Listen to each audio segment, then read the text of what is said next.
হ্যাঁ গো, তাড়াতাড়ি এসো, খাবারটা খেয়ে যাও। বউ, খুব খিদা লাগছে, আর একটু কাজ বাকি আছে, শেষ করে আসি। আরে আগে খেয়ে নাও তো, পরে কাজ করো। আচ্ছা বউ, হাত মুখ ধুয়ে আসতাছি। রনি হাত মুখ ধুয়ে আসে এবং চাঁদনি তার আঁচল দিয়ে বরের মুখ মুছে দেয়। বউ, কি রান্না করছো আজকে? আরে আজকে তোমার পছন্দের টমেটো দিয়ে মাছ রান্না করেছি। আচ্ছা বউ, তাড়াতাড়ি দাও, তোমার হাতের রান্না জিভে জল এসে গেছে। ওকে বাবা, দিচ্ছি। পাগল একটা।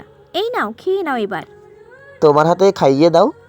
আরে কি বলছো, সবাই দেখবে। দেখলে দেখুক, আমার বউ আমাকে খাইয়ে দিচ্ছে, তাতে তাদের কি? দাও তো খাইয়ে। আজও সেই অবুঝ হয়েই রইলে। দাও, খাইয়ে দিচ্ছি। পাগল।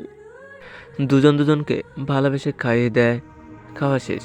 বউ, তুমি এবার বাড়ি চলে যাও। না, আমি তোমার সাথে মাঠে কাজ করব। তোমার সাথেই বাড়ি যাব। ওরে আমার বউটা কি বলে, এত রোদে তুমি কাজ করতে হবে না, আমার বউটা কালো হয়ে যাবে না। না, আমি যাব না, তোমার সাথেই কাজ করব। রনি অনেক বুঝিয়ে তার পাগলিটাকে বাড়িতে পাঠিয়েছে। রাস্তায় যাওয়ার সময় চাঁদনির সাথে রাকিবের দেখা হয়। রাকিব শহরের ছেলে, গ্রাম দেখতে এসেছে। মেয়েটা কে? এত সুন্দর মেয়ে এই গ্রামে? ফাহিম, এই মেয়েটা কে রে? খুব সুন্দর। এই ছেলেটা কে? ছেলেটা তো খুবই স্মার্ট। বাসায় গিয়ে চাঁদনি ভুলে গেছে তার রনির কথা। তার মনে এখন সারাক্ষণ ওই রাকিবের কথা ভাবতেছে। অন্যদিকে রাকিব, আরে দোস্ত, এটা আমাদের রনির বউ। কি, রনির বউ এত সুন্দর? আরে হ্যাঁ, শালার ভাগ্যটা, এই গ্রামের সবচেয়ে সুন্দরী মেয়ে চাঁদনি। দোস্ত, ওরে আমার খুব ভালো লাগছে।